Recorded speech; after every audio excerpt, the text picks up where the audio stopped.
This is the Late Round Podcast with your host, JJ Zacharisa.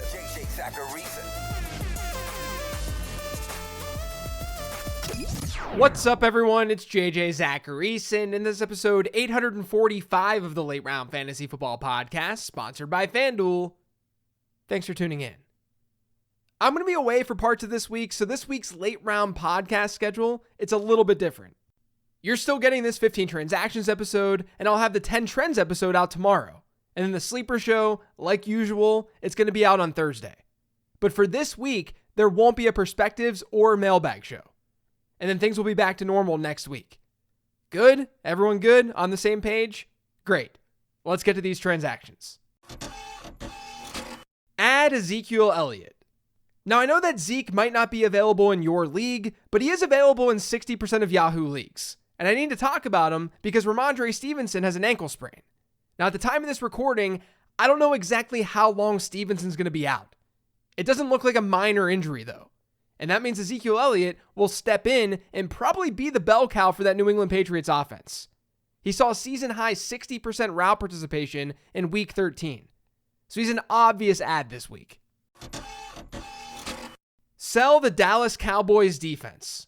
So a lot of fantasy managers have just been riding the Cowboys defense this year, and it's generally worked out. According to most scoring systems, they've been the top-ranked defense this season. Chances are you haven't streamed a defense or put together a Frankenstein better than the Dallas Cowboys. Here's the thing, though. Dallas has beaten up on bad teams. They've played 6 games against top 6 favorable opponents by adjusted fantasy points allowed. 6 easy matchups. In those games, they've averaged over 20 standard fantasy points per game. In every other game that Dallas has played in, they've averaged 3 points per game. That's it. Within this split, the Cowboys defense has been higher than 4 standard fantasy points just once, when facing a tougher opponent. Now, there's nothing wrong with this. It's nice to have that kind of predictability. When the Cowboys face a bad offense, they're going to dominate. When they face a good offense, they're pretty average. The problem is, through the rest of the fantasy season, we have 4 more games left. They get the Eagles, Bills, Dolphins, and Lions. Those are all bottom half matchups by adjusted points allowed. So you might have to look for streaming defenses moving forward. Buy Zack Moss.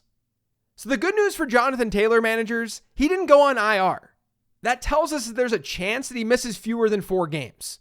Now the bad news is that this is the timetable that we're working off of. Jonathan Taylor is going to be sidelined for some time. And that means a lot of Zack Moss. Now, I know that your trade deadlines have generally passed, but any buy or sell recommendation on today's show, it's really to tell you that you can have confidence or not have confidence in that particular player. And when it comes to Zack Moss, even though his Week 13 wasn't amazing from a fantasy perspective, I liked what I saw from a usage standpoint. It was fantastic. He saw every Indianapolis running back rush. Now, he had a 7.3% target share. That's not great, but he ran a route on over 64% of Indy's dropbacks. That's a really solid number. If Zack Moss can keep up that usage, he's going to have better outings than what we saw in Week 13. Add Tyjae Spears. So it was originally reported that Derrick Henry was in concussion protocol. And then on Monday afternoon, Mike Vrabel came out and he said that Derrick Henry wasn't. So let's just do the safe thing here and add Tyjae Spears. In Week 13, Spears saw a season-high 16 rush attempts. And unlike Derrick Henry, Spears is a pass-catching back. That's how he's deployed. His 18.2% target share against the Colts, that was also a season high. So even if Henry does play in Week 14, we generally have this idea that if Henry misses time, Tyjae Spears would be a bell cow back. So at the very least, he's a high-end handcuff. Sell Sam Howell. So if you've been listening to this show all season, this transaction shouldn't be that big of a surprise, because I talked about it before. Sam Howell has been great in fantasy football this year, but he has a brutal playoff schedule. In weeks 15, 16, and 17, the Commanders get the Rams, Jets, and 49ers. LA's an above-average matchup, but New York and San Francisco, they're bottom 3 matchups for quarterbacks by adjusted points allowed. Howell has played 5 games this year against bottom half opponents by adjusted points allowed. In those contests, he's averaged just 12.6 fantasy points per game. Outside of those games, that number's 21.8. It's a lot better.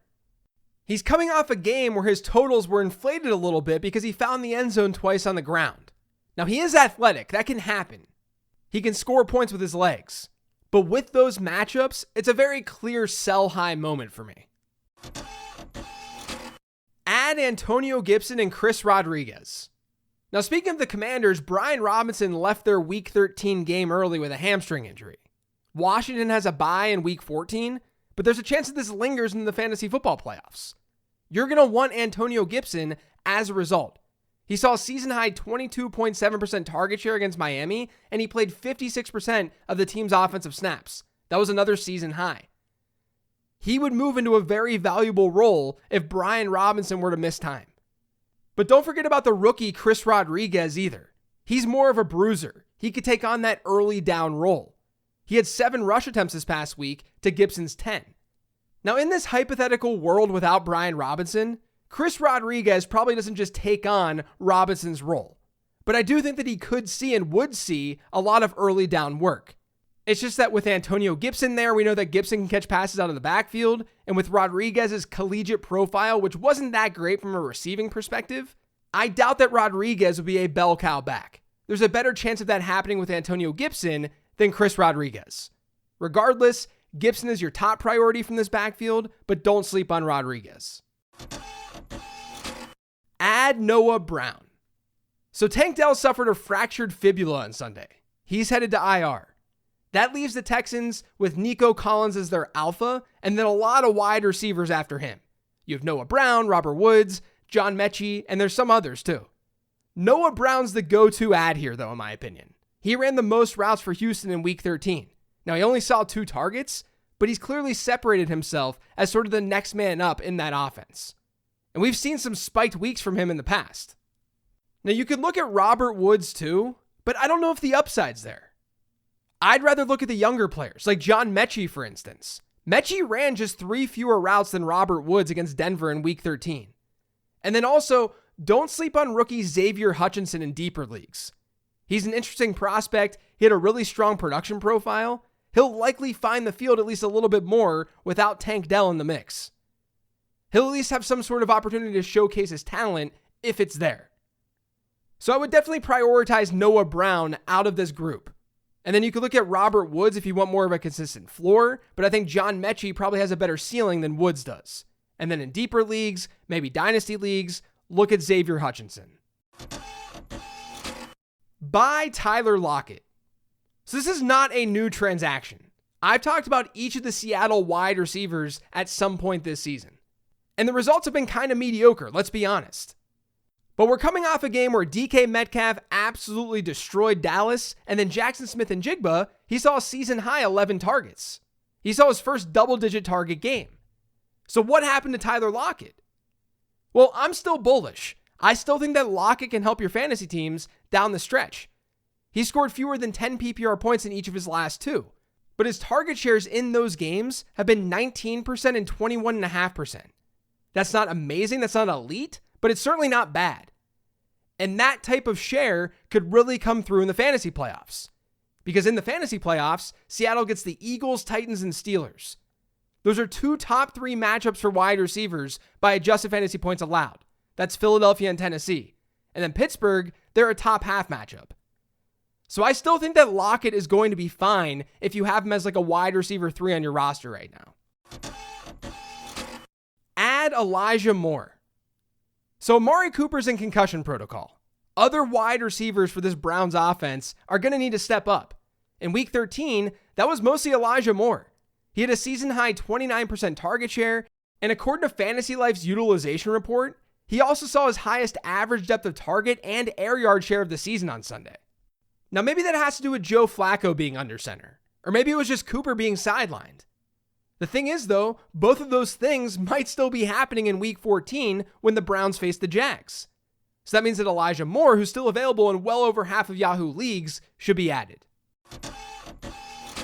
Add Dontavian Wicks. So it seemed like Christian Watson was finally turning the corner. He was going to finally be a fantasy asset that you could rely on. And then he suffered yet another hamstring injury on Sunday night. He's had an issue with his hamstrings already this year, so it's not a good sign. Now, if Watson were to miss time at the time of this recording, I don't know how long he's going to be out, if at all, but if he were to miss time, rookie Dontavian Wicks would get more run in this Packers offense. Of course, Jaden Reed, Romeo Doubs, those two guys would get a bump. But they're rostered in a lot of leagues. I would prioritize them over Wicks, yes. But Wicks has actually been a pretty nice surprise this year. He leads the Packers in yards per route run. He's seen a double-digit percentage target share in each of his last 5 games. And if Christian Watson's out, that target share is going to increase. Earlier in the season without Watson, we saw Wicks with a route participation rate around 65%.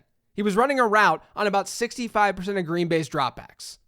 Now, since Watson's been back, that's dropped to about 33%, because Wicks typically isn't on the field in 3 wide receiver sets. But now Wicks has a little bit more experience. We know that rookie wide receivers do better during the second half of the season usually than the first. So if his route participation goes back up to that 65, maybe 70% range, Wicks could be usable in fantasy football as long as Watson's out.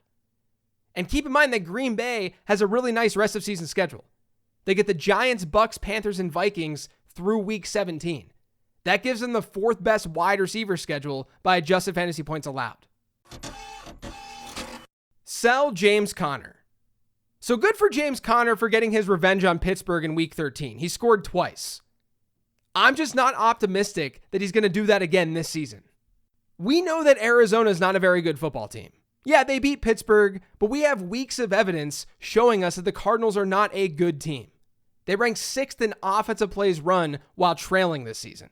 And that's important for a player like James Conner, because this year's Arizona team with his new coaching staff, they haven't used Conner as a true bell cow back, at least consistently. Conner's been below a 50% route participation in all but 3 games this year, and his target share per game rate is only 7.2%. Now, he did play more 2-minute snaps in week 13 according to Fantasy Life, but it hasn't been a week in, week out thing.